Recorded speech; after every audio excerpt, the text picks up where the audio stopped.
Ganti aja. Nah, host kan. Nanti udah host kan? Udah. Ya udah, jadi ngomong.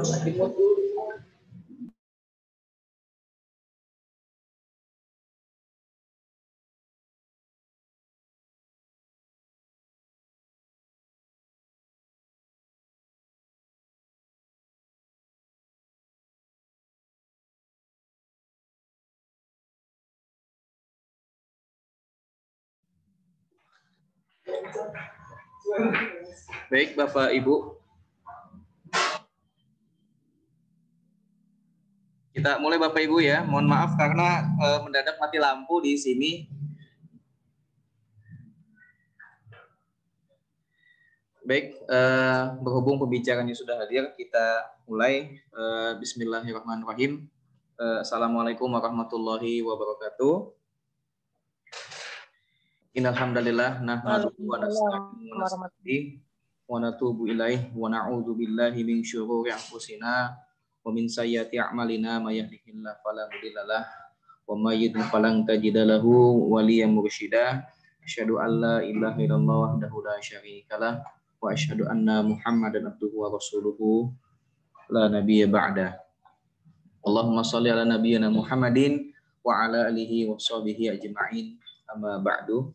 Ya, alhamdulillah di pagi menjelang siang ini kita masih diberikan kesehatan oleh Allah Subhanahu wa taala, dan semoga terus Allah berikan kesehatan bagi kita semua dan bagi keluarga kita walaupun dalam kondisi yang pandemik ya. Dan salawat dan salam juga tercurah pada junjungan kita Nabi Allah Muhammad sallallahu alaihi wasallam beserta para sahabatnya, para keluarga dan umatnya yang senantiasa istiqomah di jalannya hingga yaumil akhir. Bapak Ibu yang saya hormati, perkenalkan nama saya adalah Ihsan Ubaidillah. Biasa siswa-siswa memanggil saya dengan panggilan Kak Ican ya. Dan di Nurul Fikri saya bergabung dari tahun 2010.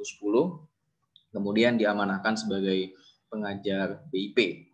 Ya, mungkin untuk BIP sendiri di SD SMP biasanya belum terlalu sering ketemu ya. Tapi kalau di tingkat jenjang SMA ya, apalagi kelas 12 biasanya kita suka intens konsultasi di jurusan ataupun di PTN gitu. Ya.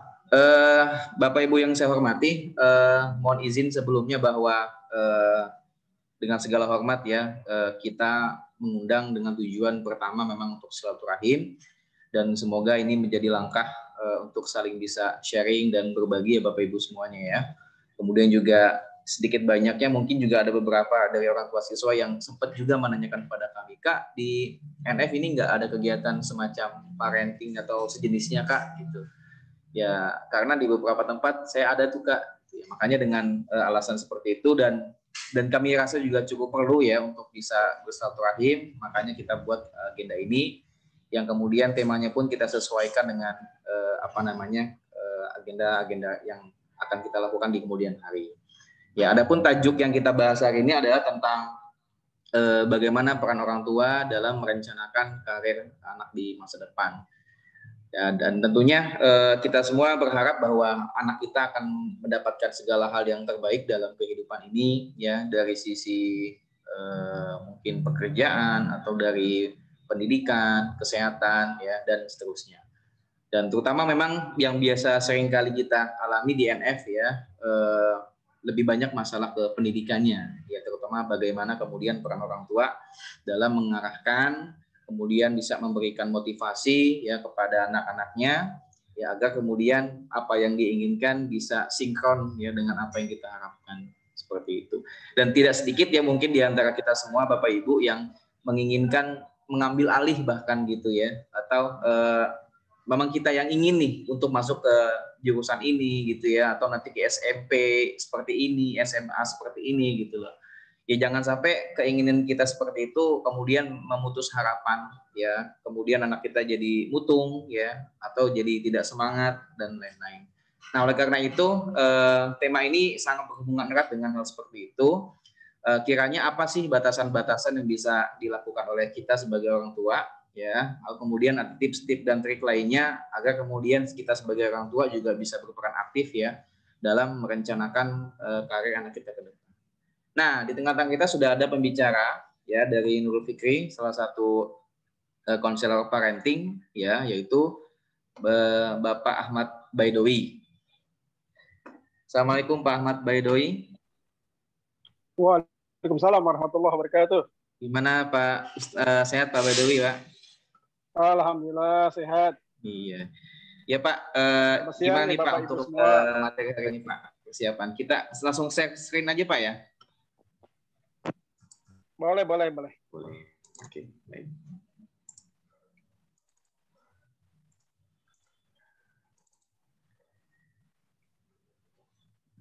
Baik, waktu dan tempat kami persilahkan kepada Pak Ahmad Baidowi. Ya. Bismillahirrahmanirrahim. Assalamualaikum warahmatullahi wabarakatuh. Waalaikumsalam.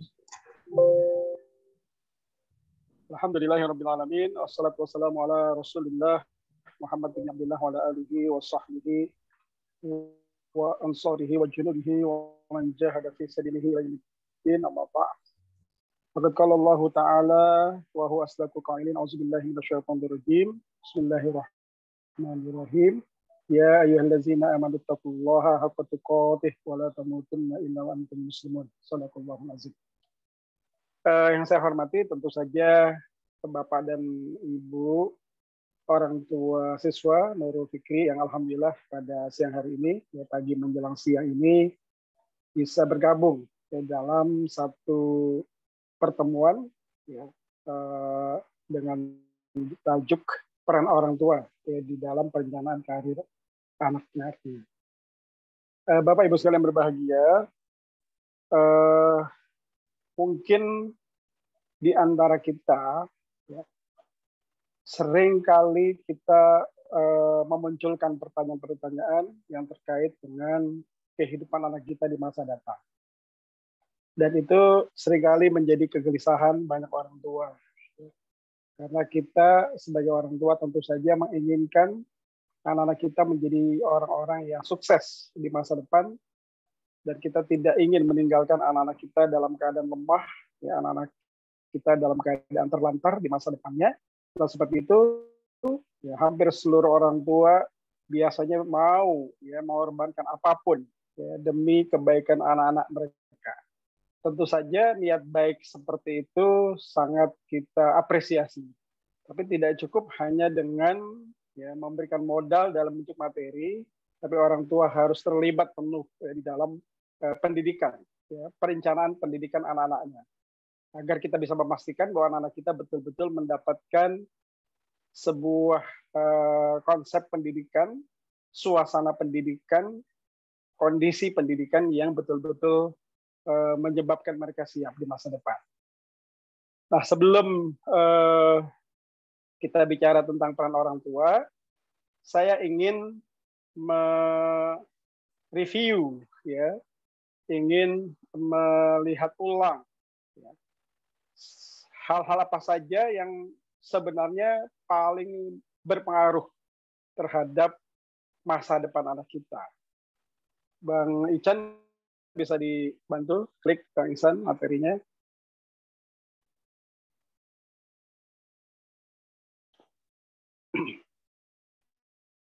Ya. Baik, kita lihat di situ.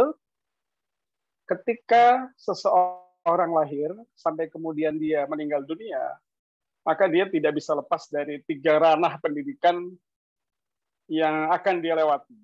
Ya, termasuk kita para orang tua melewati 3 ranah pendidikan ini. Inilah 3 ranah pendidikan yang mempengaruhi ya, semua aktivitas kehidupan manusia, termasuk masa depannya. Ya, kita yang menjadi orang tua, ini adalah buah output dari 3 ranah pendidikan yang kita lewati ya, sampai hari ini. Nah, begitu pula nanti anak kita, ya, dia akan dipengaruhi oleh 3 ranah pendidikan ini. Suka atau tidak suka, rela atau terpaksa. Yang pertama, ya, yang kita sebut sebagai pendidikan informal. Ya. Pendidikan informal adalah pendidikan yang paling tua di dunia.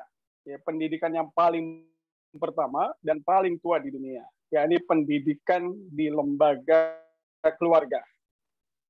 Ya. Pendidikan yang diberikan oleh orang tua dan semua anggota keluarga, itu yang kita sebut sebagai pendidikan informal.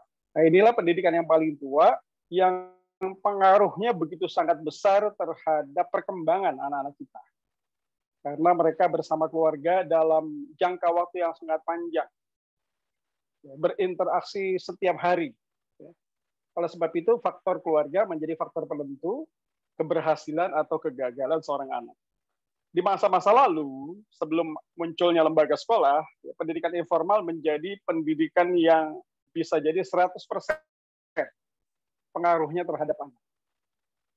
Tapi dengan seiring perkembangan zaman, ada realitas di mana orang tua tidak lagi bisa menyiapkan anaknya sepenuh waktu, sebesar kemampuan dia yang terbatas.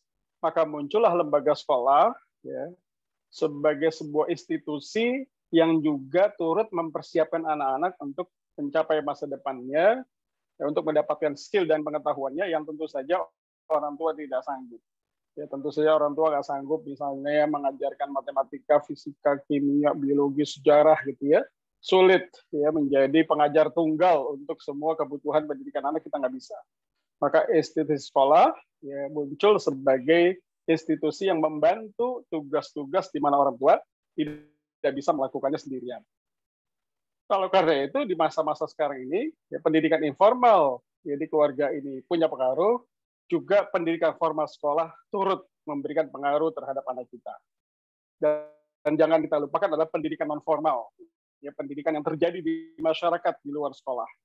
Entah itu di lingkungan, ya misalnya seperti remaja masjid, kalau anak-anak kita aktif di lingkungan, mungkin juga Karang Taruna, ya, komunitas-komunitas hobi, olahraga, dan seterusnya, itu adalah pendidikan non formal yang turut ya, mempengaruhi perkembangan anak-anak kita. Oleh sebab itu, tiga ranah pendidikan ini harus bersinergi, ya, harus menjalankan fungsinya dengan baik, ya, terutama ya kalau kita melihat kondisi sekarang, tentu saja pendidikan informal ini, pendidikan di keluarga menjadi sebuah pendidikan yang patut kita kencengin kembali. Ya, karena realitas yang terjadi hari ini, ya, orang tua merasa cukup untuk menitipkan putra-putrinya ke sekolah, ya, dan merasa lepas tanggung jawabnya karena udah sekolah yang mengurusnya. Sehingga betul-betul kita lihat, ya, 100% pendidikan diserahkan kepada lembaga sekolah. Dan orang tua sudah merasa aman, sudah merasa oke, sudah merasa lepas tanggung jawab. Ya, tugas mereka tinggal mencari uang, lalu kemudian mensekolahkan anaknya, ya, memasukkannya ke bimbel, udah. Ya, padahal kita lihat tidak demikian. Masih ada peran-peran orang tua yang tentu saja perlu difungsikan kembali agar betul-betul anak kita mendapatkan sebuah pendidikan yang komprehensif, ya, termasuk adalah perhatian dari keluarga. Nah, pada titik inilah peran orang tua menjadi penting ya di dalam perencanaan karir anak. Oke, itu sebagai sebuah mukadimah agar kita bisa mengenali apa fungsi kita sebagai orang tua, apa fungsi sekolah sebagai sebuah lembaga pendidikan, dan apa fungsi pendidikan non formal. Termasuk di dalamnya non formal ini adalah kursus, lembaga bimbingan belajar seperti Nurul Fikri. Ya, ini pendidikan non formal yang juga turut mempengaruhi masa depan anak kita. Baik, Bang Ican, diklik lagi, Bang. Oke, kita lihat ya. Kita lihat slide berikutnya. Saya ingin mengajak kepada Bapak Ibu semua melihat realitas dunia hari ini. Ya. Kita sekarang berada pada milenium ketiga. Ya. Memasuki ya, abad ketiga, ya, milenium ketiga. Sekarang kita ada 2021 ya. Jadi milenium ketiga ini sudah berlangsung 21 tahun. Ya. Dimulai dari tahun 2001 ya sampai kemudian sekarang 2021. Nah, realitas milenium ketiga ini di mana anak-anak kita hidup di sini dan kemudian akan besar. Tentu saja dunia abad 21, ya, milenium ketiga, yang akan dijalani oleh anak-anak kita berbeda dengan zaman orang tuanya.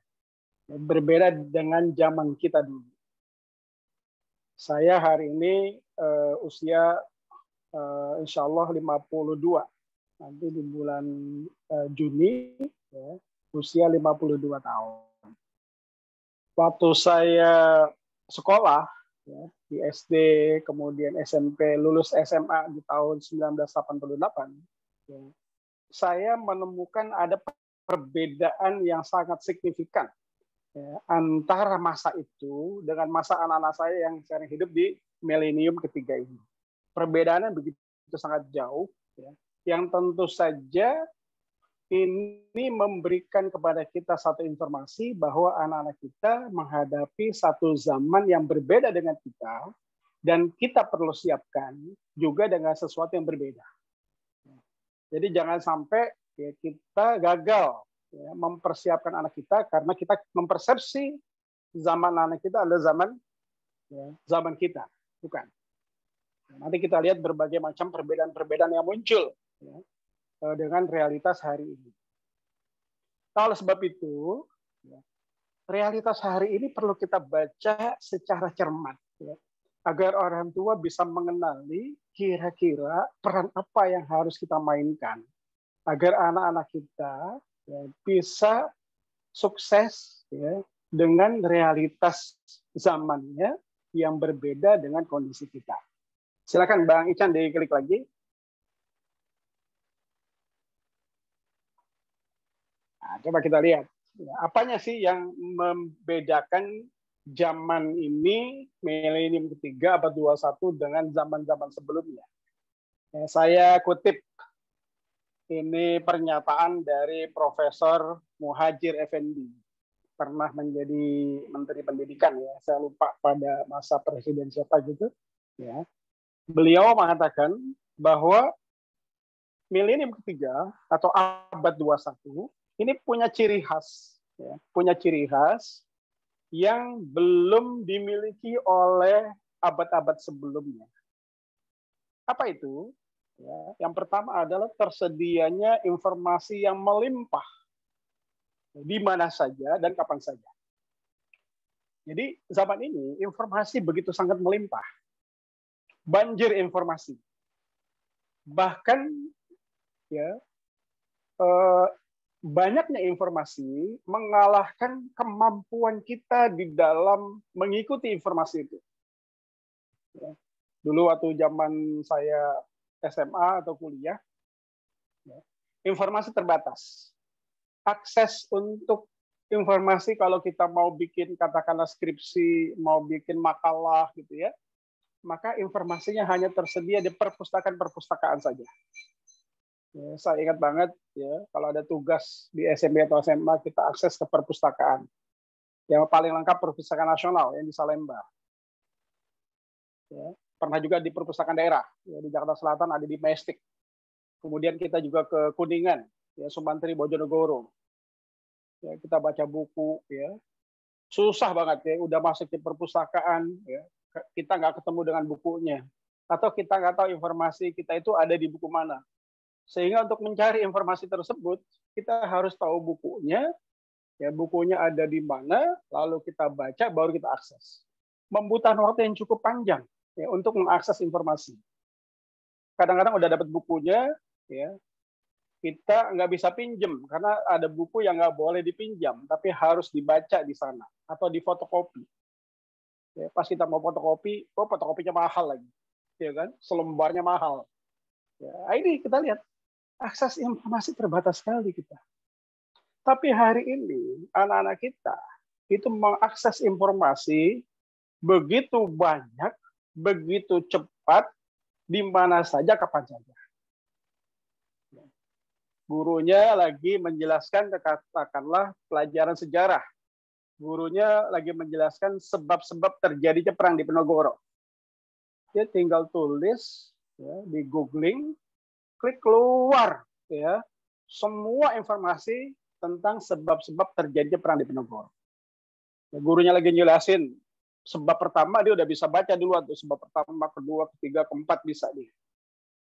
Begitu mudahnya kita lihat akses informasi terjadi pada saat anak kita hidup, yang belum pernah terjadi pada zaman kita. Ya. Nah, tentu saja ya, ini menjadi sebuah sisi positif, ya, tapi juga nanti muncul sisi negatif. Ya. Karena informasi yang banyak belum tentu melahirkan hal-hal positif kalau tidak mampu dikelola dengan baik oleh anak kita. Kemudian kedua, adanya implementasi penggunaan teknologi yang masif dan terus berkembang. Jadi yang berkembang itu bukan hanya informasinya, tapi implementasi teknologi informasinya juga berkembang. Ya. Sehingga ini banyak merubah hal-hal yang dulunya kita tidak pernah lihat, ya, tidak pernah ada, hari ini ada. Karena implementasi begitu sangat kuatnya teknologi informasi. Misalnya katakanlah internet ya sebagai bentuk implementasi teknologi informasi. Dulu di zaman kita karena internet belum ada, ya, kita kesulitan berkomunikasi. Email, bahkan saya baru kenal email itu kalau nggak salah pas kuliah baru kenal email.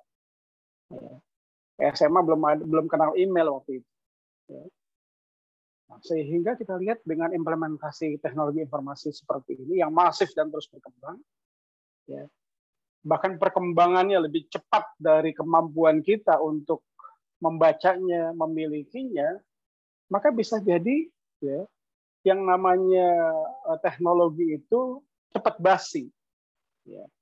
Kita punya HP canggih setahun yang lalu, kita beli, ya, setahun yang lalu kita beli HP, harganya bagus. Tahun ini HP kita sudah mulai tidak lagi canggih. Tahun besok HP kita menjadi kuno. Kita harus ganti HP. Jadi begitu cepatnya kita lihat perubahan-perubahan itu, sehingga kalau kita tidak bisa beradaptasi, mengikuti informasi, mengikuti teknologi, kita menjadi orang-orang yang tertinggal. HP kita mati, karena rusak, kita servis. Ya, di tukang servis. 3 hari kita servis. Selama 3 hari kita tidak pegang HP, ya, ribuan informasi kita tertinggal. Ya, karena informasi itu ada di WA kita. Informasi itu ada di Facebook kita. Informasi itu ada di Telegram kita. Informasi itu ada di mana lagi? Ya, pokoknya semua akses media sosial. Ya.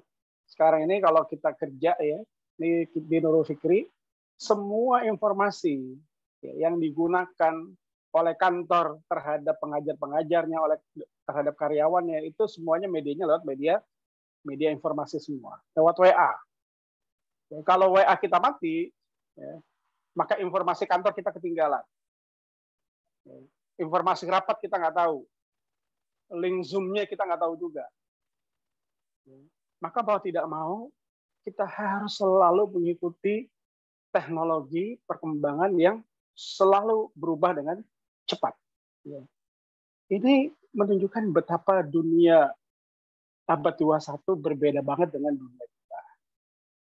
Ya. Oke, kita klik lagi, Bang Ica.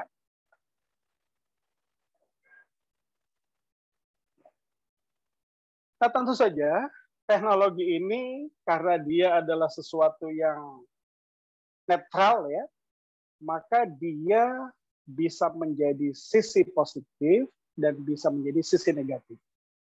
Ya. Sisi positifnya apabila mampu dikelola dengan baik, dia akan menjadi sebuah alat kemajuan yang bisa mensejahterakan, bisa membahagiakan kita.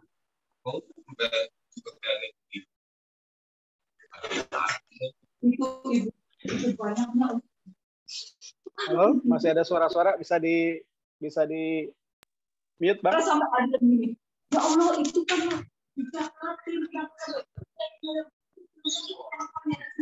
tolong hostnya bisa mute. Udah ya? Baik, saya lanjut. Ya. Sisi positifnya banyak. Ya, kita nikmati hari ini misalnya.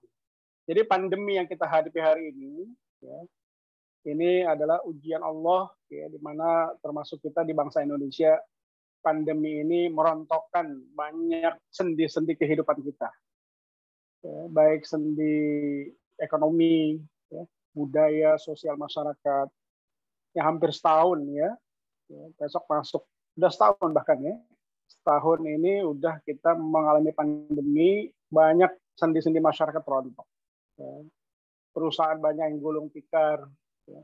Karyawan yang di PHK, yang dirumahkan, yang dipotong gajinya, ya. Banyak nih, sekolah diliburkan. Ya. Ini pandemi luar biasa dampaknya. Tetapi selalu ada hikmah ya, di balik peristiwa-peristiwa. Apa hikmahnya? Salah satunya, ya. Teknologi informasi di masa pandemi berkembang. Ya, yang mungkin kalau nggak ada pandemi kita nggak akan bisa menyaksikan Zoom ini.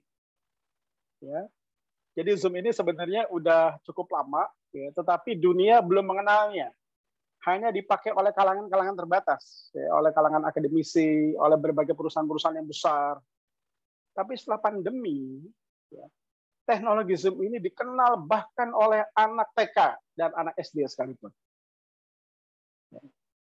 Dan ini memudahkan pembelajaran. Ya.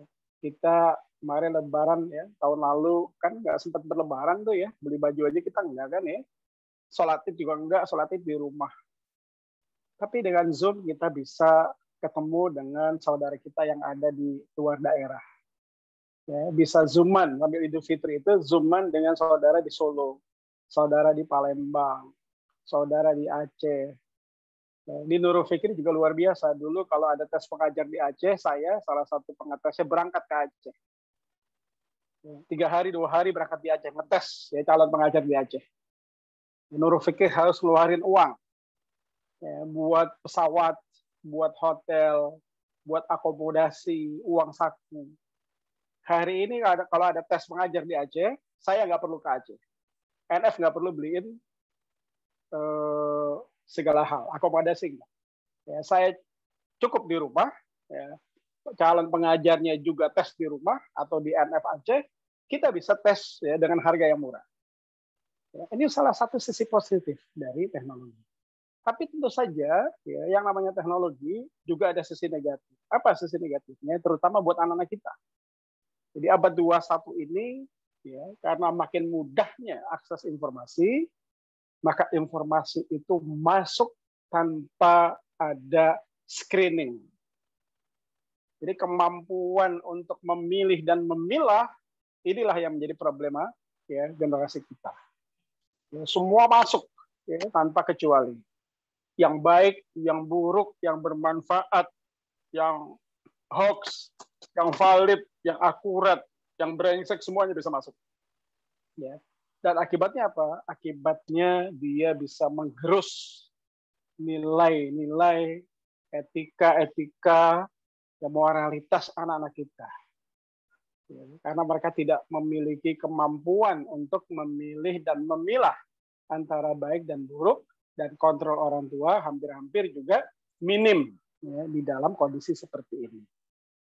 Nah ini Bapak Ibu sekalian, situasi yang dihadapi oleh anak kita di abad 21 yang tentu saja turut mempengaruhi masa depannya. Coba Bang Ican diklik lagi.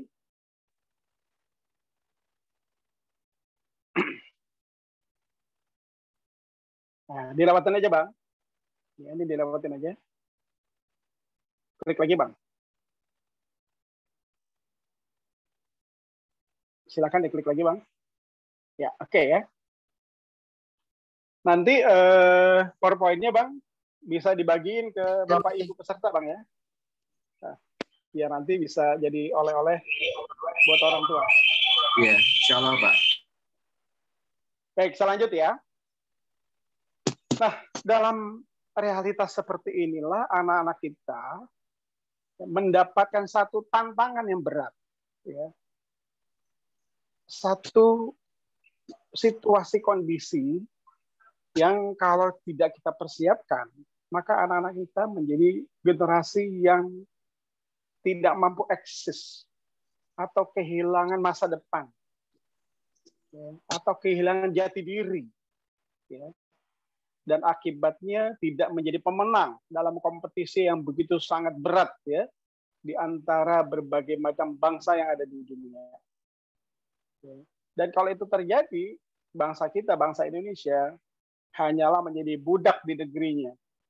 Ya, kekayaan alam yang kita miliki, ya, itu tidak bisa kita kelola. Ya. Dimonopoli ada perusahaan-perusahaan asing.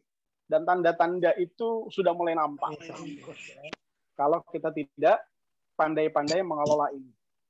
Tentu saja ini bukan seluruhnya tanggung jawab orang tua. Ya, di sini ada tanggung jawab pemerintah, di sini ada tanggung jawab orang-orang yang memiliki otoritas di dalam memegang kebijakan. Tapi tetap orang tua itu memiliki peran. Nah, apa tantangan yang dihadapi anak kita? Ya, yang pertama, Bapak Ibu sekalian, mereka harus mampu beradaptasi dengan perubahan. Ya, yang tadi saya katakan perubahan itu datang dengan cepat.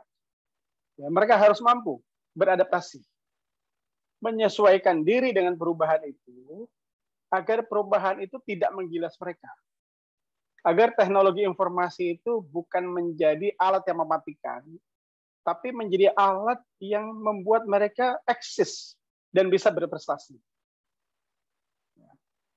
Nah, kenapa harus beradaptasi? Ya, coba kita lihat. Hari-hari ini kita melihat perubahan-perubahan itu terjadi secara fundamental. Drastis, fundamental, masif, dan kemudian meliputi hampir seluruh bidang kehidupan. Nah, inilah yang diistilahkan oleh banyak ahli sebagai disrupsi. Ada telepon uang, ada. Itu HP uang, HP ayah dah. ya. Jadi distribusi itu sebuah perubahan seperti pohon yang tercerabut dari akarnya, itu disrupsi.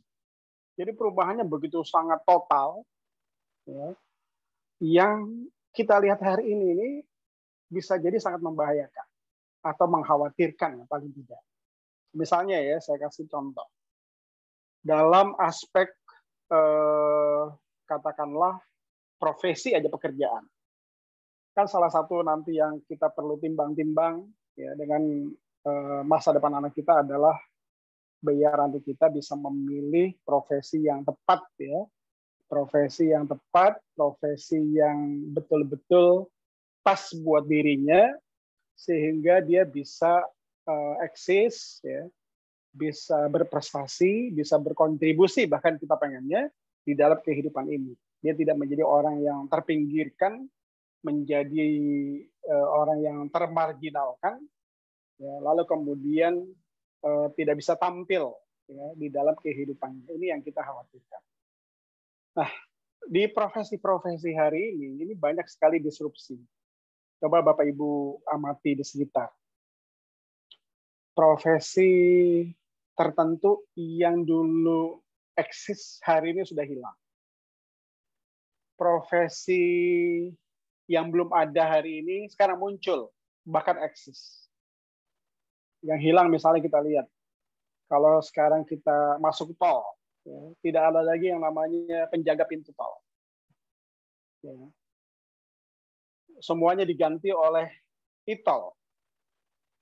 Ketika pergantian dari penjaga pintu tol, ya, menjadi e-tol, itu kita bisa bayangkan berapa ratus dan berapa ribu orang yang harus berhenti dari pekerjaannya tergantikan oleh teknologi yang kecil itu, ya.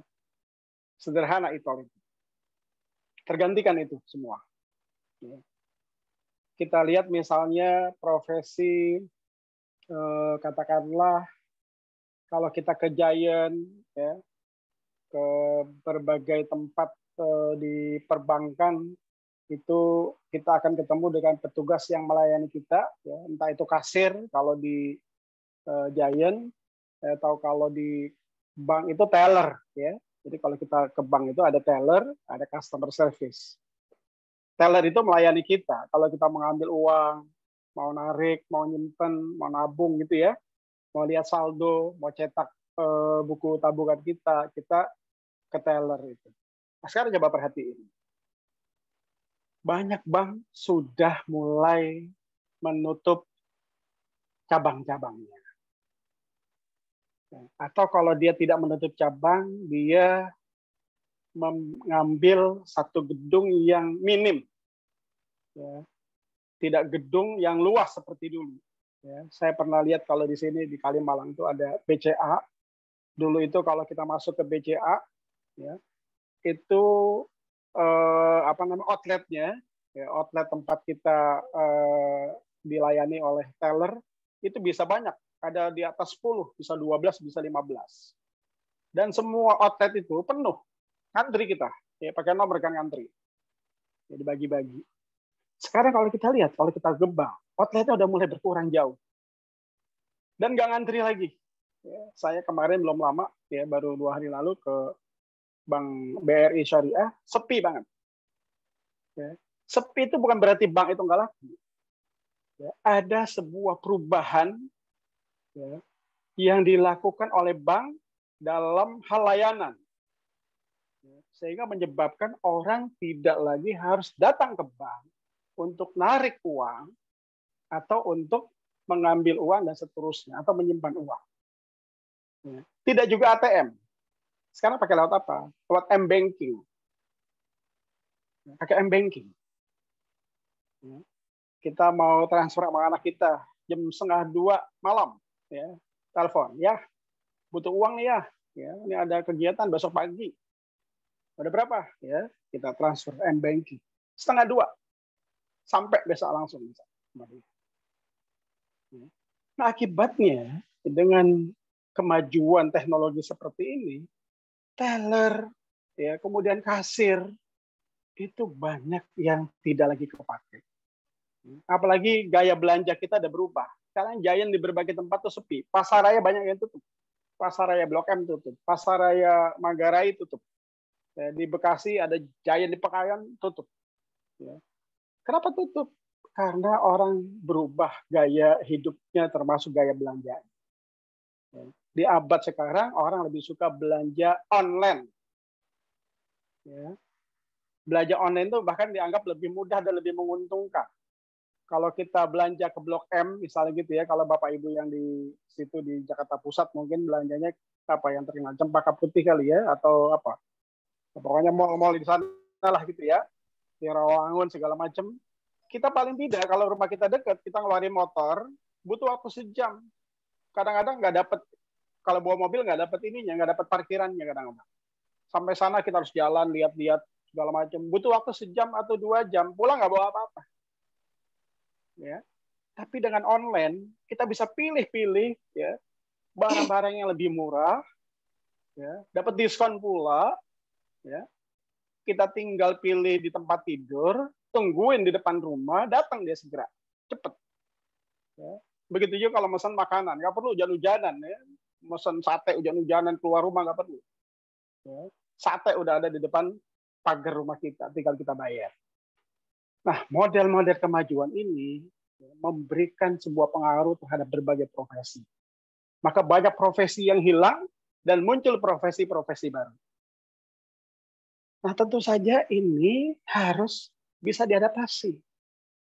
Kalau anak kita tidak mampu mengikuti perkembangan ini, nggak pernah kita siapkan, maka anak kita bisa nasibnya seperti nanti dinosaurus. Ya. Dinosaurus itu seekor binatang luar biasa, ya, berkuasa penuh di zamannya, ditakuti oleh makhluk yang lain, besar pula, ya, tetapi punah hari ini. Kenapa si dinosaurus punah? Menurut pakar arkeologi, dinosaurus punah dikarenakan dia tidak bisa beradaptasi dengan perubahan. Ya, maka satu bangsa, ya, satu masyarakat, ya, individu yang tidak bisa beradaptasi, maka dia akan punah. Dia akan tergilas oleh perubahan zaman yang begitu sangat luar biasa. Kita lihat Nokia. Nokia itu sekarang hampir-hampir, ya, tidak punya akses, ya, dan tidak laku di beragam market. Apalagi di market anak muda. Ya, kenapa? Karena Nokia dulu pernah ditawarkan Android, ya, tapi dia menolak. Ya, maka Android kemudian diambil oleh Samsung, Samsung kemudian naik, Nokia habis. Ya, ketidakmampuan untuk mengikuti perkembangan menyebabkan perusahaan yang bagus sekalipun bisa bangkrut. Ya.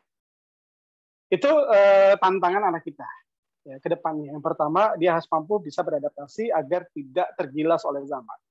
Yang kedua, Bapak Ibu sekalian, anak-anak kita juga harus mampu menjaga nilai-nilai moralitas dan religiusitasnya. Ya, kalau sebagai seorang Muslim berarti harus bisa menjaga keislamannya. Karena di tengah perubahan seperti ini sangat mungkin ya, nilai-nilai agama itu tergerus oleh ya, budaya-budaya luar. Masuknya budaya Korea, ya, masuknya budaya Jepang. Bukan hanya makanannya ya, termasuk keyakinan-keyakinannya, pakaiannya, gaya hidupnya. Ini bisa menjauhkan anak-anak kita dari moralitas. Ya, menjauhkan anak-anak kita dari nilai agama. Ya. Jadi ada dua hal tuh, bagaimana dia bisa eksis, lalu bagaimana di tengah eksisnya itu dia masih memelihara moralitas dan keislamannya. Ya. Atau bagi agama lain juga begitu. Ya, karena yang tergerus ini bukan hanya nilai-nilai agama Islam, hampir semua nilai agama akan bisa tergerus. Ya. Nah ini tantangan kita, ya, sebagai orang tua ketika mendidik anak seperti itu. Nah, baik, kita klik lagi, Bang Isa. Silakan Bang Isa diklik.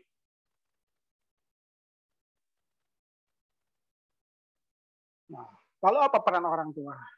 Ya. Nah, orang tua tentu saja dia menjadi aktor utama dari pendidikan anak. Ya. Kalau secara agama, ya, ini, ya, orang tua adalah orang yang paling diminta pertama kali pertanggungjawabannya ya, terhadap anak-anaknya itu. Jadi tanggung jawab utama pendidikan anak pada pundak orang tua, bukan pada pundak gurunya, bukan pada pundak dosennya, bukan pada pundak tutornya di bimbingan belajar, tapi tanggung jawabnya pada orang tua. Secara agama, kalau ada terjadi apa-apa pada anak kita nanti di akhirat yang ditanya itu adalah ayah ibunya, bukan gurunya yang dipanggil, tapi ayah ibunya yang dipanggil, diminta pertanggungjawabannya. Dan anak itu bisa istilahnya menuntut orang tuanya ya, di pengadilan ilahi.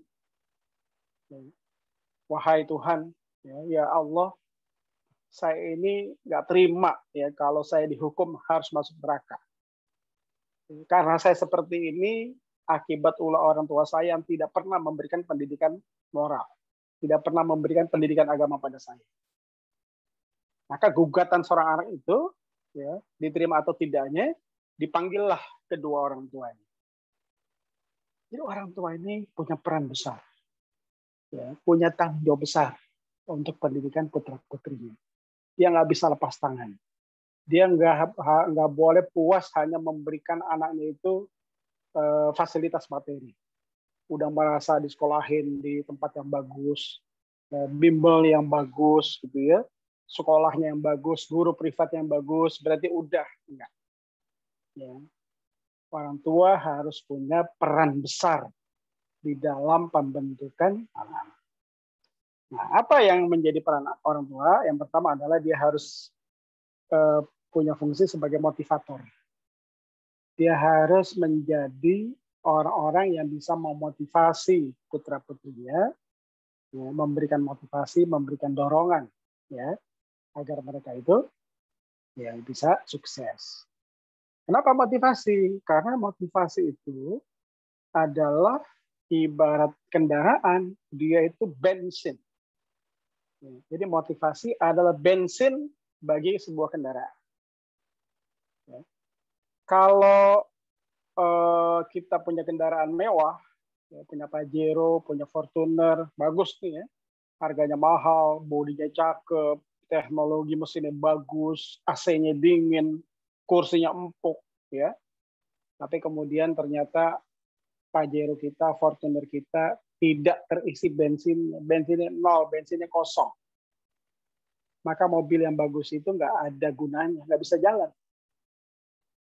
Begitu juga dengan anak yang potensinya besar, ya, potensi intelektualnya bagus, potensi komunikasinya bagus, bakatnya juga luar biasa, ya, potensi ngitungnya cakep, potensi verbalnya baik, linguistiknya baik, interpersonalnya bagus, tapi dia tidak punya motivasi buat mengembangkan itu, maka seperti Fortuner yang tidak ada bensinnya. Maka tugas orang tua adalah memberikan motivasi kepada anak, mendorong dia, memberikan semangat pada dia untuk meningkatkan potensi. Tanpa itu semua potensi itu akan menjadi sesuatu yang tidak bermanfaat. Ya, oleh karena itu motivator ini harus ya, dari orang tua. Ya, sekolah, bimbingan belajar dan seterusnya bisa turut membantu, ya, tapi mereka tidak punya peran sebesar orang tua. Yang kedua adalah fasilitator. Ya, orang tua juga harus menjadi fasilitator bagi perkembangan anak-anaknya. Dia harus pandai membaca situasi, melihat peta masa depan. Ya, ibaratnya itu kalau masa depan itu sebuah rute, maka orang tua harus bisa mengenali rute masa depan putra-putri. Apakah menggunakan rute yang singkat, ya, jelas, ya, dengan perjalanan tanda-tanda perjalanan yang jelas, atau mengambil rute yang sulit, ya, rute yang tidak pakai arah, ya, coba-coba dan seterusnya, itu tergantung orang tua. Maka orang tua itu harus punya map, ya, mapping yang benar terhadap putra-putrinya, dan dia harus bisa memfasilitasi itu. Ya, fasilitasi itu dalam bentuk memberikan tadi ya pendidikan yang terbaik, ya, memberikan guru yang terbaik, carikan suasana yang kondusif buat putra-putrinya, ya, lingkungan pergaulan yang baik, ya. Karena anak-anak itu kalau di usia-usia kayak SMP gitu ya, dari SD lulus SMP, yang tadinya itu yang punya pengaruh besar adalah orang tua itu significant others. Ya, significant other itu adalah seseorang, sosok yang paling punya pengaruh terhadap anak, ya, itu orang tua. Tapi ketika dia udah mulai mau masuk ke SMP, significant other-nya berubah. Tidak lagi orang tua yang menjadi rujukan dalam pengambilan keputusan dia, tetapi dia mulai memasukkan orang-orang lain sebagai referensi. Siapa yang paling kuat di situ? Yang paling kuat biasanya adalah yang disebut sebagai teman sebaya. Ya, teman sebaya. Jadi teman-temannya itu kadang-kadang lebih berpengaruh, ya, terhadap keputusan dia daripada orang tuanya. Ya, misalnya katakanlah untuk memilih SMA. Ya, anak kita memilih SMA, kadang-kadang pengaruh orang tua jadi minim. Ya, kamu masukin aja bagus, SMA 8, kita bagus. Masuk SMA 68 aja bagus. Masuk Budut aja bagus, SMA 1. Tapi anak kita ternyata nggak mau. Ya, usut punya usut, ternyata dia tidak mau memilih sekolah pilihan kita dan memilih sekolah yang dia inginkan itu karena dipengaruhi oleh teman-temannya. Ya, karena teman-temannya mau di situ, memilih itu dia ikut.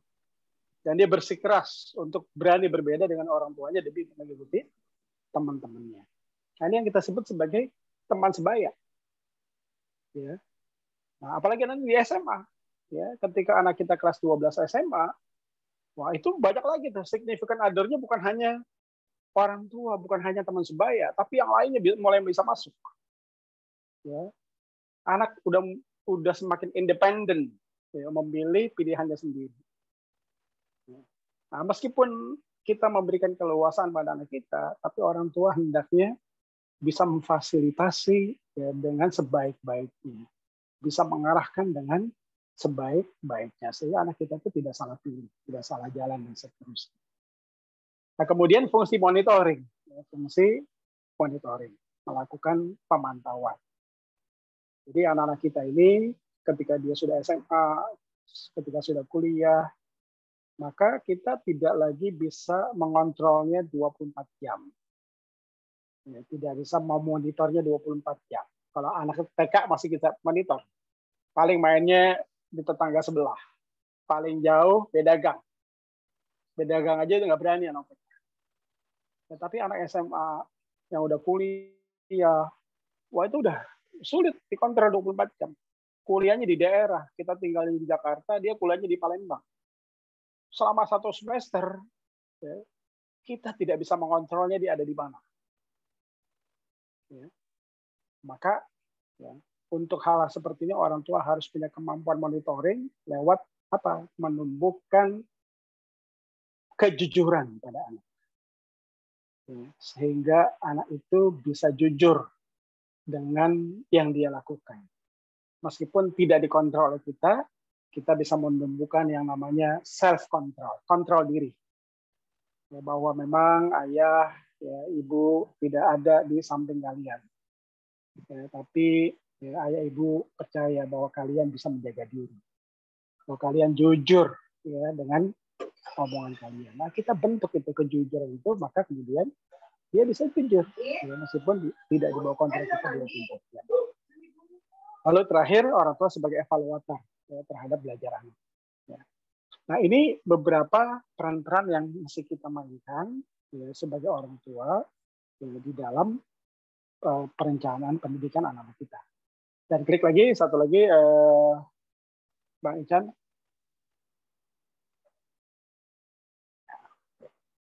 Nah, terakhir, ya, tentu saja orang tua harus bersinergi dengan sekolah dan bimbel ya, demi sukses anak di dalam belajarnya. Nah, tadi saya sampaikan, tidak semua kita bisa memberikan kebutuhan anak. Ya. Anak nggak bisa kita ajarin, mungkin kalau SD kita bisa ngajarin IPA-nya, kita bisa ngajarin matematiknya, bisa ngajarin bahasa Indonesia-nya. Tapi ketika dia mulai SMP, kita udah mulai bingung. SMA, wah kita semakin bingung lagi. Ya, kita nggak bisa ngajarin anak SMA, biologinya, fisikanya, dan seterusnya. Bahkan pinteran dia bisa jadi ya. Oleh karena itu, mempersiapkan anak ini tidak bisa sendiri. Ya, kita harus mempersiapkan, bekerja sama, berkolaborasi, bersinergi dengan pihak sekolah. Maka rajin-rajinlah berkomunikasi dengan pihak sekolah di mana anak Bapak Ibu bersekolah. Minimal kita di dalam pengambilan rapot itu tahu posisinya. Nah, syukur-syukur kita mendapatkan sekolah yang terbuka, sekolah yang pihak sekolahnya itu mau memberikan laporan-laporan yang rutin ya, dan bertanggung jawab terhadap anak kita. Nah, ini yang harus kita bina. Nah, tapi kemudian juga ya, kadang-kadang pihak sekolah pun punya kekurangan-kekurangan. Ya, maka mau tidak mau, kita juga harus melibatkan pendidikan non formal.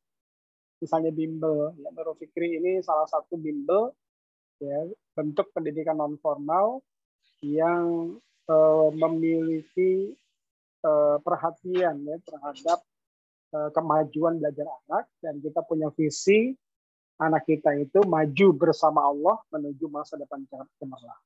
Jadi kita ingin ya, siswa-siswa yang masuk ke Nurul Fikri cemerlang masa depannya, tetapi tidak hilang jati dirinya. Ya, makanya slogannya itu maju bersama Allah, supaya jati dirinya itu tidak hilang, tapi tetap cemerlang. Ya, jangan sampai jati diri keislamannya ada, tapi nggak cemerlang, nggak bisa berkompetisi, atau bisa cemerlang tapi kehilangan jati diri. Nah, maka ini yang harus kita sinergikan. Ya. Nanti kalau di kelas 6, SD, 9 SMP, atau 12 SMA, ya, ada tantangan buat orang tua untuk memilih sekolah, memilih perguruan tinggi. Maka di sanalah kemudian peran bimbingan belajar menjadi cukup penting di dalam memilihkan atau membantu memilihkan pilihan-pilihan anak di dalam perkuliahannya, agar dia bisa eksis, dia bisa tumbuh, bisa berprestasi, dan seterusnya. Mungkin ini yang dapat saya sampaikan, Bapak Ibu sekalian, sebagai katakanlah review, ya, pengingat.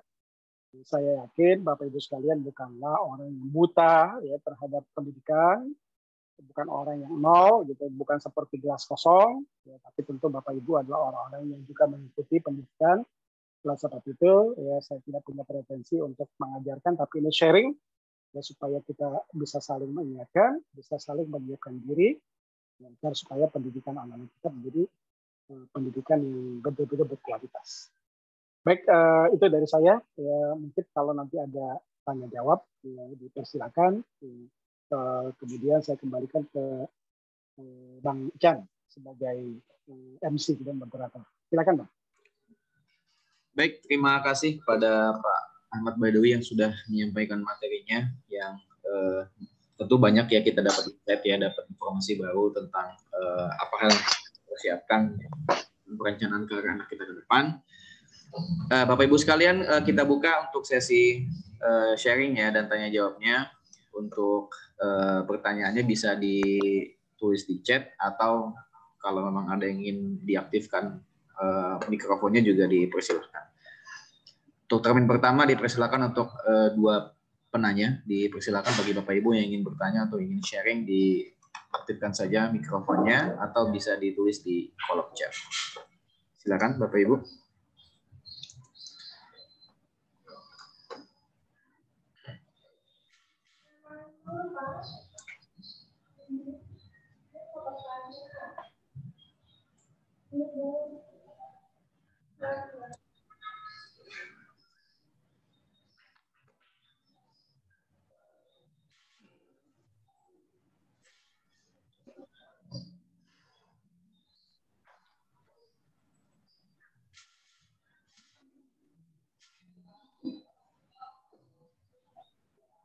Oke, baik, sambil menunggu pertanyaan ya, sekedar informasi saja bahwa Nurul Fikri saat ini juga sedang membuka pendaftaran untuk yang di semester 1 di 2021-2022 ya dengan diskon 30% itu sampai pendaftaran dibuka sampai 13 April 2021 ya. Bapak Ibu bisa kalau memang ada minat lagi untuk daftar di Nurul Fikri bisa melalui online atau bisa datang ke lokasi terdekat seperti itu.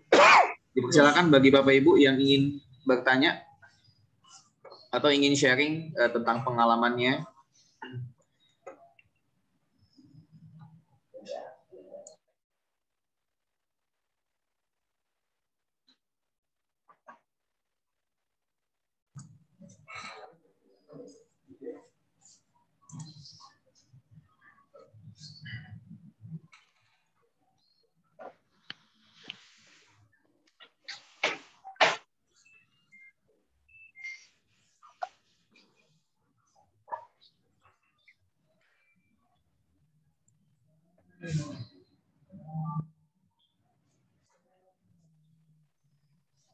Oke, kalau tidak ada boleh saya yang tanya aja Pak Ahmad Baidowi. Ya, silakan. Ya, mungkin ini sih Pak, ada pengalaman sendiri dari saya dan keluarga ya dengan kakak sih terutama tentang pemilihan sekolah lanjutan sih. Jadi bagaimana yang bisa kita lakukan atau caranya bagaimana bisa kita mensiasatinya kalau misal ada anak kita yang memang ada perbedaan secara keinginan untuk pemilihan sekolah gitu. Misalkan ketika ada anak ingin ke sekolah yang lain sedangkan kita maunya di sekolah yang lain gitu. Itu seperti apa untuk mensiasatinya Pak Ahmad Baidowi? Baik, pertama memang kita perlu lihat dulu anak kita itu punya kemampuan apa ketika dia memilih sekolahnya sendiri. Karena tidak semua anak ya, bisa punya kemampuan memilih. Mereka belum punya modal buat memilih sendiri.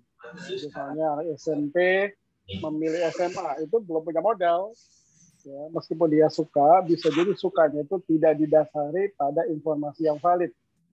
Sukanya itu karena informasi-informasi dari temannya gitu ya. Maka itu perlu kita tahu dulu. Nah, berbeda misalnya kalau anak SMA memilih kuliah, dia biasanya ya, ada dasar yang dia jadikan sebagai sebuah pilihan. Maka kalau yang seperti ini perlu ada diskusi. Tapi kalau anak dari SD ke SMP, SMP ke SMA, jangan diberikan kebebasan sebagaimana anak SMA memilih saat kuliah.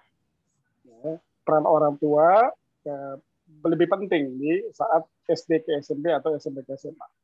Tapi kalau di memilih kuliah, ini harus 50-50. Orang tua harus memberikan juga bagian, ya, setengah otoritasnya kepada anak untuk menentukan.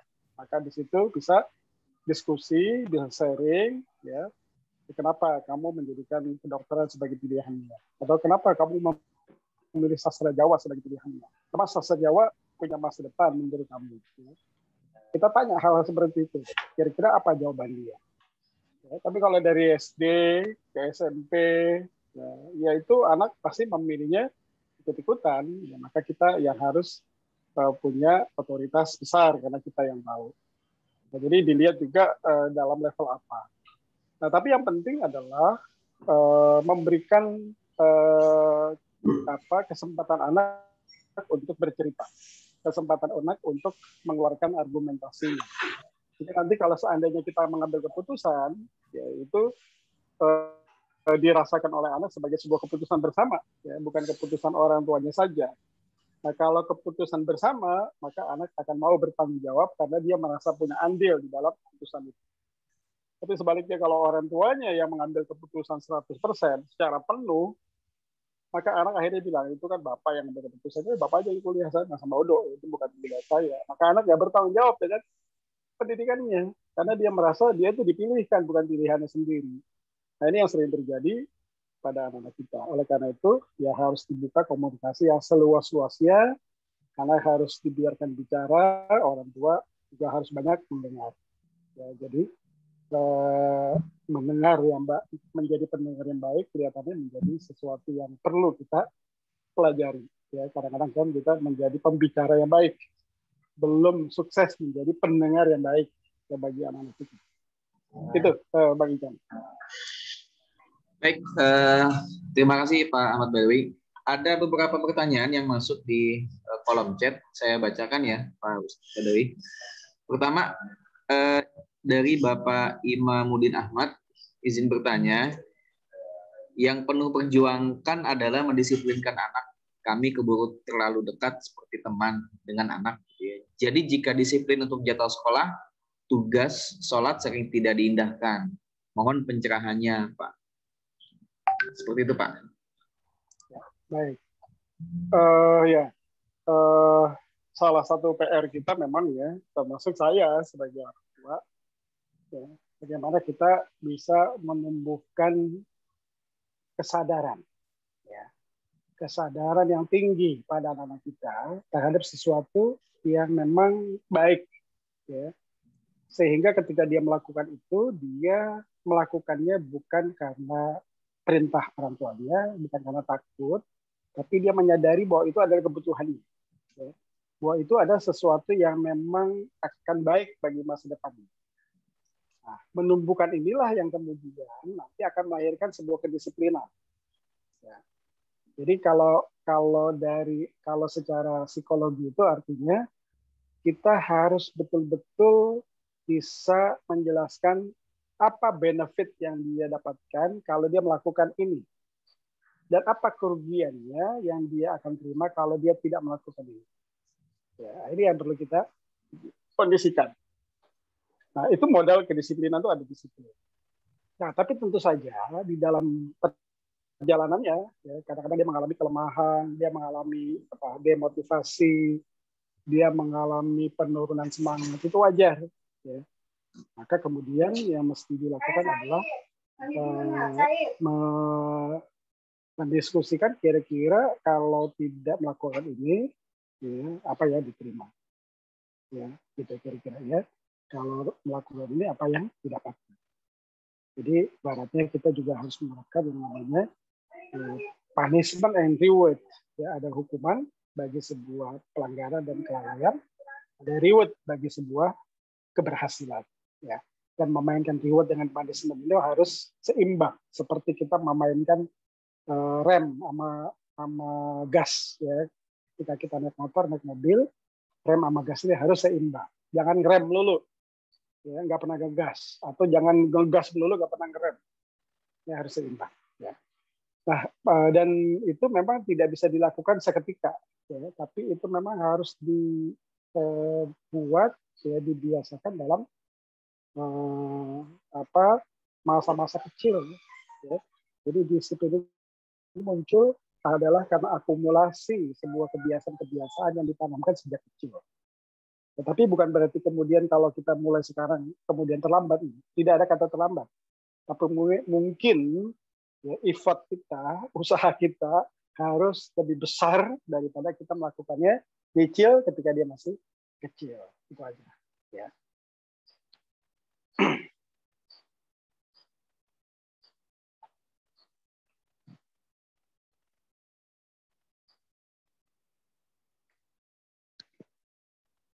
Pak Isan?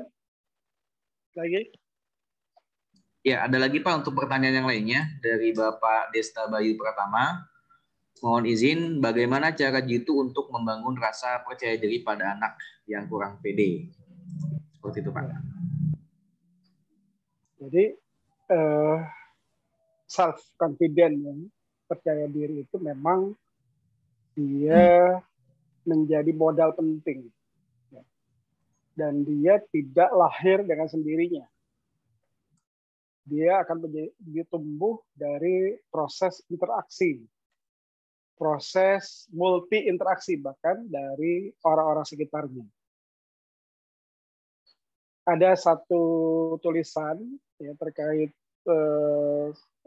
self confident itu, ya, itu menyatakan begini: apabila anak diajarkan ya, dengan makian, dengan omelan, maka dia akan tumbuh menjadi orang yang tidak percaya diri. Jadi ketidakpercayaan diri itu bisa muncul diakibatkan oleh perlakuan atau treatment pola pendidikan yang kurang tepat. Ya. Anak yang selalu dikritik, ya, dikritik karena kelalaiannya, dikritik karena kelemahannya, ya, ini menjadi anak yang tidak pede, anak yang rentan ketika menemui beragam tantangan. Ya. Jadi dikit-dikit dia salah, kritiknya terlalu over. Ya. Dia berbuat salah, ya, diomelin. Ya. Apalagi dengan kata-kata yang kasar, ya, kamu goblok, ya, kamu tuh bego, ya, atau membandingkan dia dengan orang lain, entah itu adiknya, kakaknya, atau teman-temannya. Itu teman kamu, coba lihat, ya, teman kamu tuh pinter itu dia. Ya, kamu kok bisa begini, ya. Maka muncul tuh, ya, sebuah kepercayaan diri. Oh, kalau gitu saya ini memang bodoh. Saya ini memang adalah orang yang nggak punya apa-apa. Ya. Maka ketika dia sudah mempersepsi dirinya seperti itu, konfidensinya itu turun, ya, anjlok ke bawah. Dan membangun kepercayaan diri dari orang yang sudah anjlok, ya, confident itu butuh waktu yang lama dan butuh usaha yang berat. Ya. Oleh sebab itu, kepercayaan diri ini memang harus hati-hati, ya, kita kelola, ya. Karena kalau kita salah mengelola juga, anak-anak itu bahkan overconfident. Jadi juga bahaya. Overconfident itu membuat anak itu menjadi sombong, menjadi tidak peduli sama orang lain, mengecilkan orang lain, merasa dirinya paling hebat, nggak bisa terima kritik dan masukan. Ini juga bisa bahaya. Jadi underconfident bahaya, overconfident bahaya. Ya, maka kemampuan mengelolanya harus baik. Ya. Nah, tentu saja ini nggak bisa sendiri, tapi dibantu, ya, oleh orang-orang sekitarnya. Ya, kalau tinggal di bibinya, tinggal di neneknya, ini harus dibantu juga oleh orang-orang sekitar. Di sekolah juga demikian. Dan harus dilatih, ya, diberikan, anak itu harus diberikan juga ruang kebebasan untuk dia bereksplorasi, ya, untuk bisa percaya diri. Jangan sedikit-sedikit kemudian dilarang. Anak naik di kursi, oh jangan di kursi, nanti kamu jatuh, ya, diambil ditaruh lagi di bawah. Jangan nanti, jangan melulu, itu juga bisa membuat anak jadi nggak pede. Ya. Nah, kemudian yang berikutnya dibiasakan untuk berlatih, ya, mengikuti beragam kegiatan-kegiatan, walaupun juga ini nggak gampang, ya. Tapi ini dicoba, ya. Artinya beragam teknik ini perlu dicoba ya. Mudah-mudahan kita menemukan satu pendekatan yang paling pas ya, karena tidak ada metode yang terbaik ya. Terbaik buat si A belum tentu terbaik buat si B. Oleh karena itu trial and error ini memang sesuatu yang mesti dilakukan. Coba A ya, coba B, coba C ya, berbagai pendekatan supaya dia tumbuh. Yang penting orang tua tidak melukai hati anak ya, sehingga anak itu merasa tidak lagi disayang oleh orang tuanya. Itu kira-kira Bang Chan. Baik. Ya, lanjut pertanyaannya Pak ya. Ada lagi tanya apa yang bisa kita lakukan bila anak mutung saat dipilihkan sekolah oleh orang tua, kemudian dan lulus sekolah yang dipilihkan itu lulus, gitu. Seperti apa Pak? Benar. Jadi dia dipilihin, ya, dia nggak mau. Iya, ini nggak mau dengan pilihan orang tuanya. Tapi dilalahnya ketika dia nggak mau, dia bisa tuh lulus gitu ya. Iya. Gitu ya kira-kira. Pengen dia mungkin ketika dipilih sama orang tua dia nggak lulus tempat lain ya. Ya berarti memang perlu dicari juga apa penyebab sikap mutungnya itu. Ya, bisa jadi sikap mutungnya itu muncul karena dia merasa tidak dilibatkan dalam pemilihan sekolah. Dia tidak diberikan kesempatan untuk juga menuangkan isi hatinya, ya, sehingga dia merasa itu pilihan orang tua 100%. Saya nggak diajak ngomong. Padahal pelaku yang sekolah kan saya, bukan orang tua saya. Bisa jadi gitu ya. Nah ini harus didiskusikan memang. Ya, anak itu harus diajak ngobrol, ya, diminta pendapatnya, kira-kira mau masuk di mana, sehingga nanti kita bisa mencari titik temu tuh. Ya. Memang dipastikan ada perbedaan cara pandang antara anak dan orang tua. Ya. Perbedaan ini muncul karena apa? Karena pengalaman yang berbeda, karena keinginan yang berbeda, ya, karena persepsi yang berbeda. Ya. Nah, inilah yang mesti dijembatani. Ya, sehingga titik-titik perbedaan itu mulai ketemu itu, ya, ketemu dan kemudian win-win solution. Ya. Dan ini lagi-lagi juga bukan perkara mudah. Ya. Butuh proses, ya, butuh keterbukaan, butuh masing-masing saling bisa minta maaf kalau kemudian ada kesalahan. Ya. Kadang-kadang kan orang tua malu ya meminta maaf sama anaknya ya.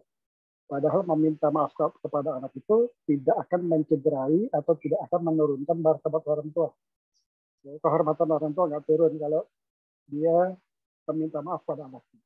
Meskipun salahnya mungkin nggak besar, tapi ketika kita menyatakan itu ada kebanggaan anak, ada kegembiraan dia, dan itu bisa melembutkan hatinya.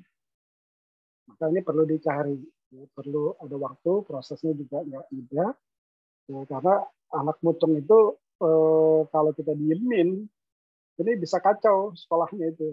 Ya. Bisa jadi nanti dia datang ke sekolah sampai di pagar dia pulang. Ya.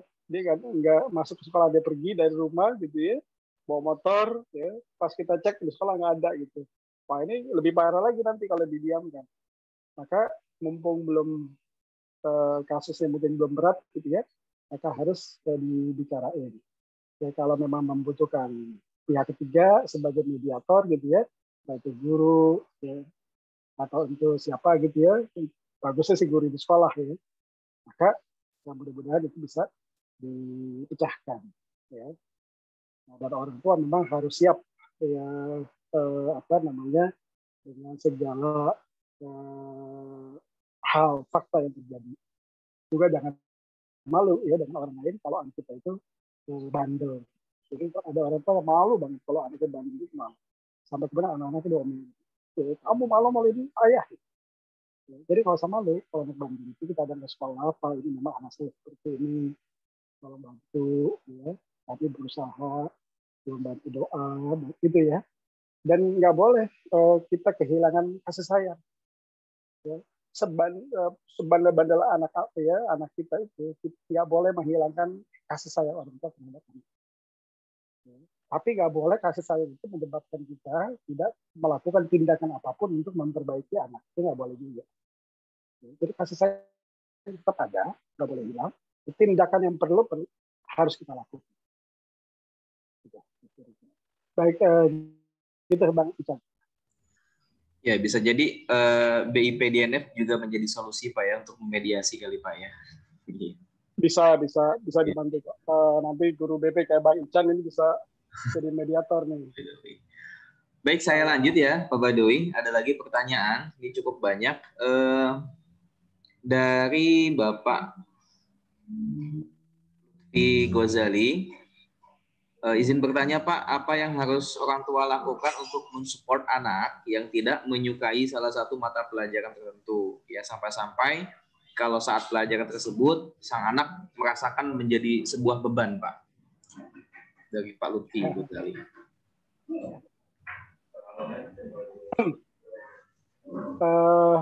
Akar masalahnya biasanya anak itu gagal ya, memahami pelajaran di awal. Ya, di awal pelajaran itu dimulai.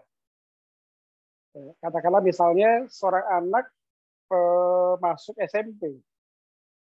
Ya, dia baru bertemu dengan fisika.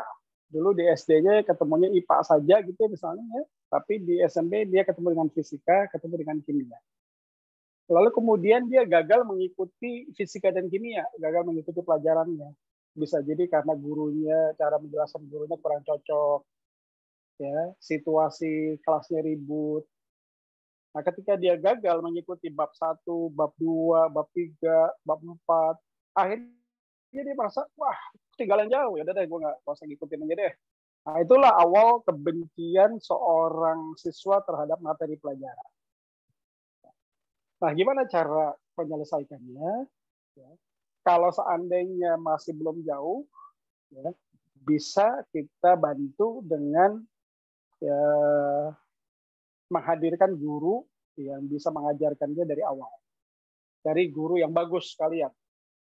Ya, guru yang punya metode yang bagus, ya, kemudian juga menyenangi berkomunikasi dengan anak-anak, ya, bisa jadi tempat curhat bagi dia, ya, supaya dia bisa mengulangi pelajaran dari awal dan itu bisa meminimalisir kebenciannya terhadap sebuah pelajaran. Nah, tetapi kalau misalnya udah di ujung, katakanlah misalnya udah nggak suka fisika, ya ada kelas di 9 SMP udah nggak suka fisika, udah 9 SMP gitu. Nah, kalau kayak begini, berarti nanti kita harus mencarikan di SMA-nya atau di sekolah lanjutannya satu jurusan yang mungkin tidak terlalu dominan fisikanya.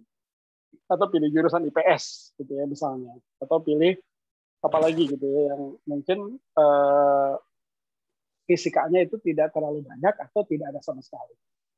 Karena kalau udah di kelas 9 gitu ya, sudah cukup lama, mengulang juga nggak mungkin gitu ya.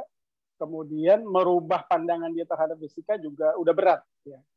Maka satu-satunya adalah memilihkan bagi dia satu sekolah tertentu, jurusan tertentu, yang pelajaran itu minim atau pelajaran itu memang tidak dipelajari. Nah, ini sebagai solusi terakhir.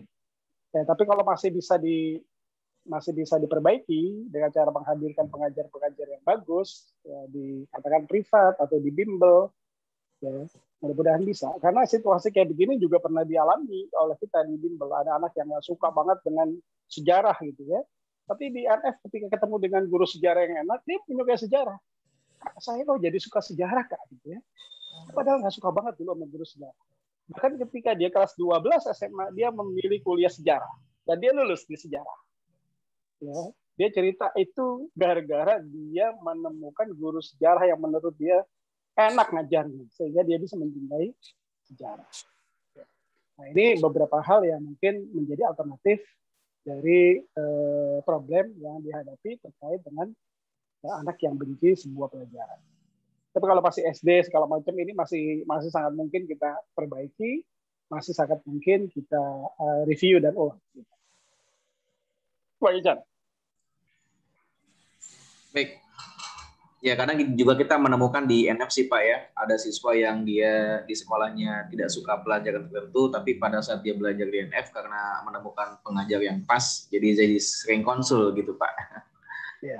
Oke, baik kita lanjut untuk pertanyaan yang lain. Ini dari Pak atau Bu ya. Satu lagi Pak, saya suka kurang sabar dalam mendampingi anak PJJ di rumah. Sekiranya Bapak bisa berikan tips. Ini mungkin dialami banyak orang tua Pak ya. Boleh Pak Badari. Ya, jadi memang mendampingi putra-putri kita di PJJ ini perlu kesabaran yang tinggi. Ya, kalau dalam bahasa Al-Quran itu, ya ayyuhallazina amanu sabiru wasabiru warobitu. Ya, orang beriman, bersabarlah kalian dan lipat gandakanlah kesabaran kalian. Jadi sabarnya harus berlipat. Tidak boleh sampai kehabisan kesabaran, nggak boleh. Ya, jadi harus punya stok kesabaran yang tinggi. Stok kesabaran yang banyak. PJJ ini memakan korban ya, di banyak orang. Ya, karena PJJ ini pertama dia adalah sebuah model pembelajaran yang baru. Yang kedua, pelaku PJJ, ya, guru atau host atau fasilitator PJJ juga adalah orang yang baru juga gitu. Jadi muridnya baru kenal PJJ, gurunya juga baru mengenal PJJ gitu. Ya. Dua pihak ini baru kenal, belum akrab, ya. Belum tahu cara efektif yang bisa dilakukan. Akibatnya PJJ berjalan ya hanya seadanya, yang penting ada belajar daripada tidak belajar. Maka PJJ di berbagai tempat tuh dikeluhkan ya oleh banyak anak dan oleh banyak orang tua. Ya, ini problem ya. Memang ini seharusnya Menteri Pendidikan kita sekarang tuh siapa? Nadiem ya, Pak Nadiem Makarim ya. Beliau itu kan bosnya Gojek ya, diangkat oleh Pak Jokowi dulu saya baca itu. Jadi harapkan Pak Nadiem ini bisa membuat sebuah terobosan pendidikan dengan kemampuan teknologi yang tinggi gitu. Sebagaimana dia berhasil membuat Gojek ya dengan teknologi. Jadi tujuan Pak Jokowi itu. Kemudian datang pandemi, ya kan? Jadi pas dia dipilih, ya beberapa saat kemudian pandemi lahir.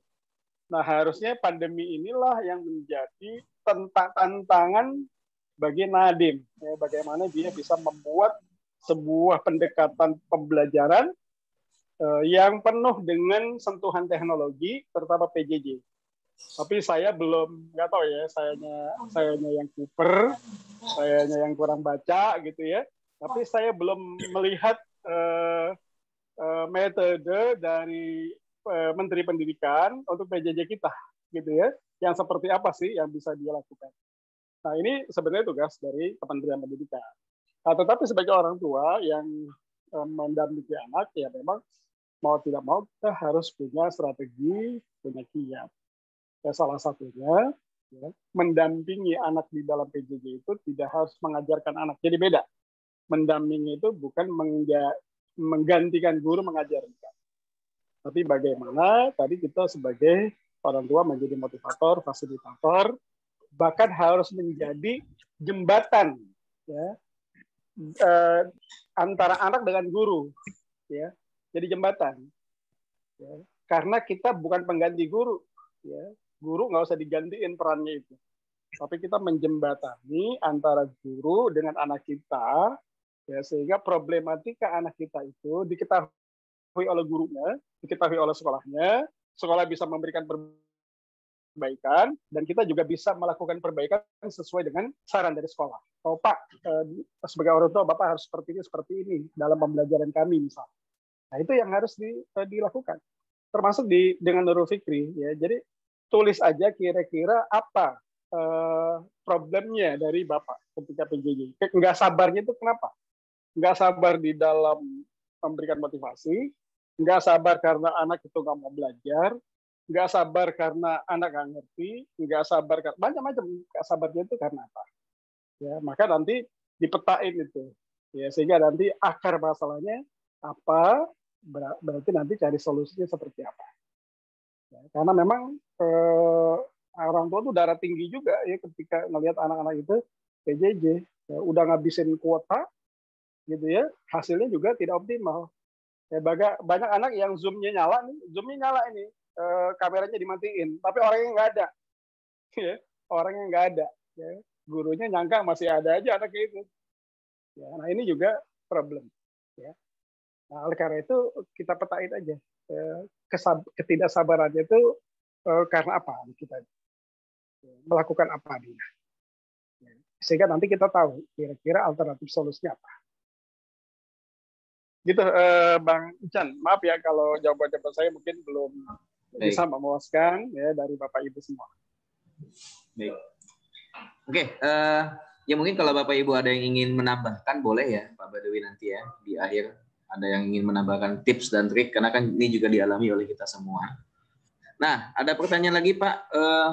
Anak saya di SDIT dengan kultur sekolah yang cukup kompetitif, tapi akhirnya si anak merasa sekolah terlalu lebay. Dan si anak jadi cuek gitu dengan kondisi yang terjadi. Lalu apa yang terbaik yang perlu kita lakukan, Pak? Seperti itu. Ya,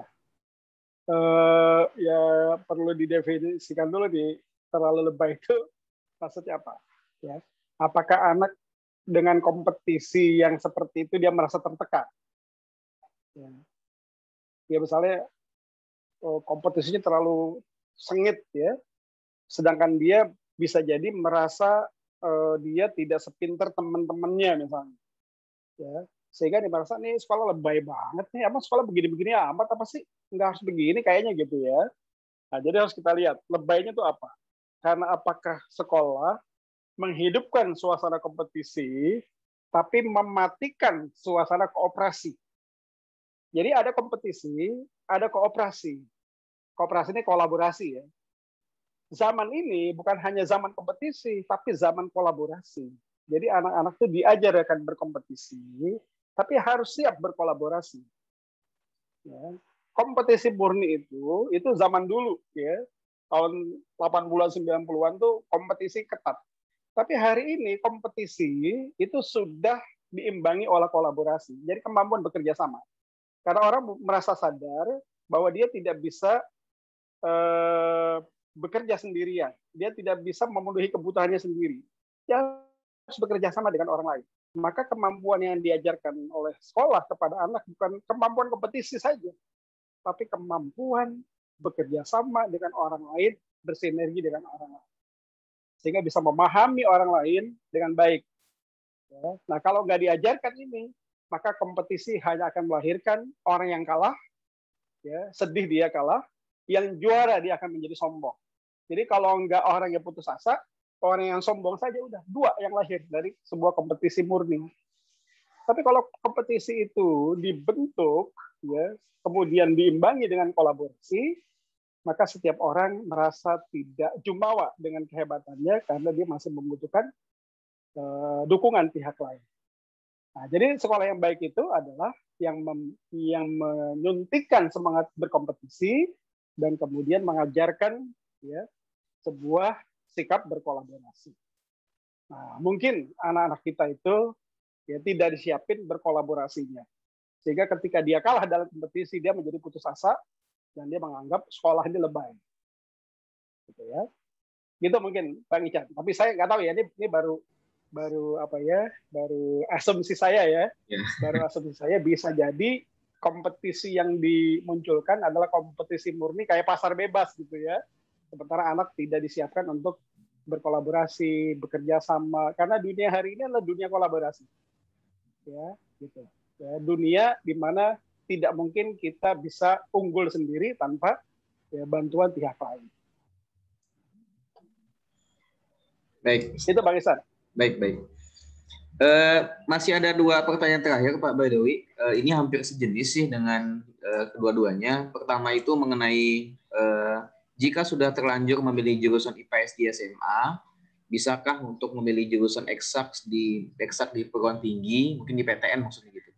Jadi anaknya sudah dapat di SMA-nya IPS Pak, kemudian dia mau ngambil ke IPA di di PTN. Kemudian terakhir, jika ada siswa yang kekeh memilih jurusan tertentu, padahal nilainya tidak memenuhi untuk dapat jurusan tersebut, lalu bagaimana caranya Pak? Itu. Ya, baik. Yang pertama ya terkait dengan anak IPS yang kemudian diharapkan dia masih bisa ikut kuliah di eksak, masih sangat mungkin. Jadi seksi perguruan tinggi membuka peluang untuk orang bermigrasi, berpindah. Entah itu pindahnya dari IPS ke IPA atau IPA ke IPS. Ya, dimungkinkan. Ya, dari secara sistem dimungkinkan. Nah, pertanyaannya, kalau sistemnya memungkinkan, tapi apakah anaknya siap? Nah, ini problemnya. Ya.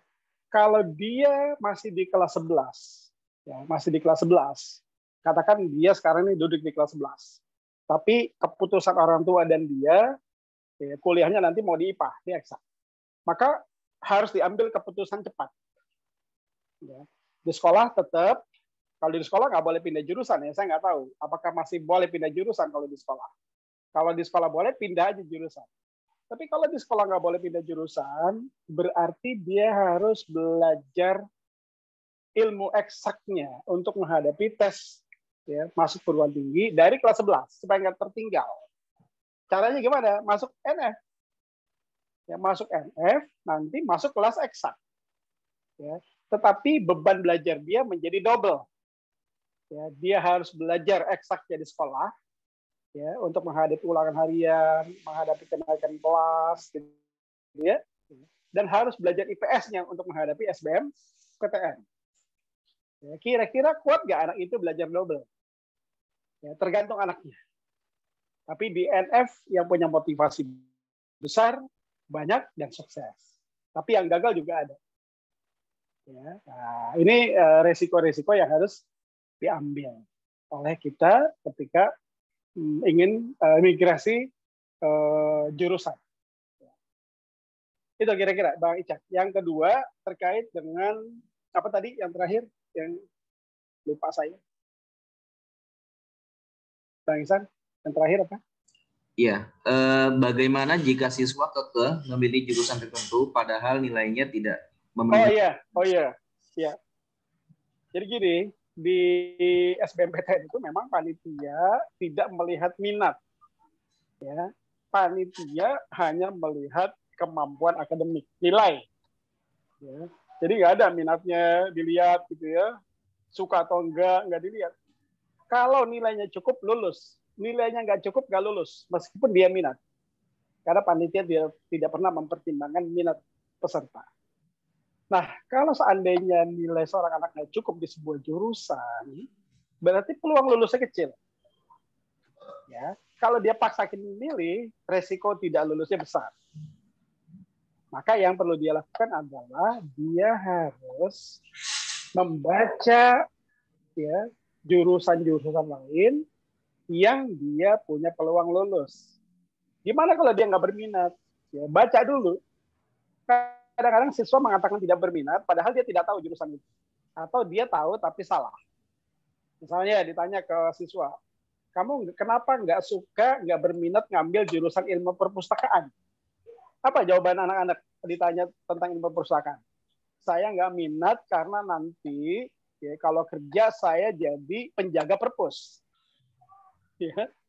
Nah, ini kan sebuah kesalahan fatal. Masa ilmu perpustakaan cuma jaga perpus? Kalau jaga perpus, anak SMP kita ajarin 2 hari juga bisa. Jadi dia nggak minat itu bukan karena pengetahuan. Dia nggak minat justru karena ketidaktahuan. Maka kalau dia tidak cukup di jurusan tertentu, dia harus cari alternatif jurusan yang lain dengan cara mengeksplorasi jurusan-jurusan itu, dia minat atau tidak, dan kemudian mempersiapkan diri secara nilai. Gitu. Kira-kira begitu. Di RF itu semuanya insya Allah ada resepnya, ya, ada toolsnya. Nah, insya Allah ada. Yang penting bagaimana anak-anak kita itu dimotivasi oleh orang tuanya, difasilitasi, dipilihkan pilihan-pilihan yang baik di bimbelnya. Insya Allah kalau kita berkolaborasi, bersinergi dengan baik, mudah-mudahan Allah Subhanahu Wa Taala memberikan hasil yang terbaik juga. Tugas kita ikhtiar. Tugas kita ikhtiar sebaik mungkin. Nanti outputnya, hasilnya kita serahkan kepada Allah sebagai pemilik segala keputusan. Gitu, Pak Ihsan, dari saya. Oke, baik. Terima kasih banyak Pak Ahmad Badawi yang sudah memberikan banyak informasi kepada kita semua dan insya Allah bermanfaat luar biasa dan insya Allah bisa diimplementasikan dalam kehidupan kita sehari-hari. Sudah jam 11 dan terima kasih juga pada Bapak Ibu yang sudah bersedia hadir dalam undangan kami ini. Ya insya Allah ke depan di NF sendiri kita akan banyak tahun depan ya kan kita akan rutin untuk mengadakan kegiatan praktik semacam ini dan untuk tema dan segala macamnya bisa di request oleh Bapak Ibu sekalian nanti bisa disampaikan ke kami di Nurul Fikri. Ya ada closing statement mungkin dari Pak Ahmad Badawi untuk agenda parenting hari ini Pak. Ya baik sebagai penutup kata penutup dari saya bahwa anak kita ya, adalah investasi terbesar kita. Ya. Baik investasi masa depan maupun investasi akhirat. Oleh sebab itu, investasi terbesar ini nggak boleh kita sia-siakan. Ini harus kita pelihara, harus kita jaga. Penjagaannya harus begitu lekat dan sempurna. Ya, kalau kita berhasil, maka kita akan mendapatkan keuntungan besar. Kita akan panen raya. Ya, baik di dunia, apalagi di akhirat. Ya, tapi kalau kita gagal menjaganya, kita gagal merawatnya, maka dia akan menjadi penyesalan kita seumur hidup. Ini pertaruhan besar. Ya, pertaruhan besar, bahkan persoalan besar yang nggak boleh kita anggap kecil. Ya, dia adalah hidup mati kita. Dia adalah yang menentukan surga atau neraka kita. Maka berbicara tentang pendidikan anak banyak banget ya, di dalam Al-Quran yang terkait dengan itu. Nah, mudah-mudahan ya, kita semua bisa menjadi orang tua yang soleh dan solehah. Karena untuk menjadi anak yang soleh dan solehah butuh orang tua yang soleh juga. Untuk memimpikan anak yang taat, orang tuanya harus taat. Untuk memimpikan anak yang benar, orang tuanya juga harus benar. Karena anak itu mencontoh orang tuanya. Mudah-mudahan kita semua bisa menjadi orang tua yang bertanggung jawab, orang tua yang berhasil mendidik anak, dan anak-anak kita menjadi qurrata a'yun, menjadi investasi akhirat kita. Dan mudah-mudahan kita dikumpulkan oleh Allah ya, semuanya di dalam surganya bersama anak keturunan kita. Itu cukup mungkin dari saya. Baik, terima kasih Pak Ahmad Badawi. Terakhir Bapak Ibu sekalian sebelum ditutup, sekali lagi saya informasikan bahwa Nurul Fikri sedang membuka pendaftaran 30% diskon sampai 13 April. Kiranya ada minat dari Bapak Ibu dan anaknya sekalian bisa daftar via online dan atau bisa datang ke lokasi terdekat. Terima kasih banyak semuanya. Kita akhiri aja dengan lafaz hamdalah. Alhamdulillah. Istighfar dan doa penutup majelis. Terima kasih. Saya Ihsan mohon undur diri. Mohon maaf atas segala kesalahan. Assalamualaikum warahmatullahi wabarakatuh. Waalaikumsalam warahmatullahi wabarakatuh. Terima kasih Bapak Ibu. Pak Ahmad Badawi, terima kasih.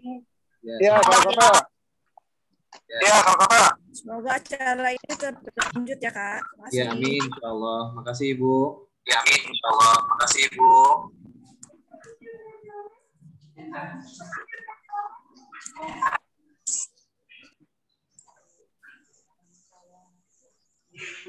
Mas serius dong Mas, nggak usah banyak main deh Mas. Main ya Pak. Ya betul. Pak Ihsan, anak live dulu ya Bang. Ya, makasih Pak Ahmad Badawi. Ya, Assalamualaikum. Waalaikumsalam warahmatullahi wabarakatuh.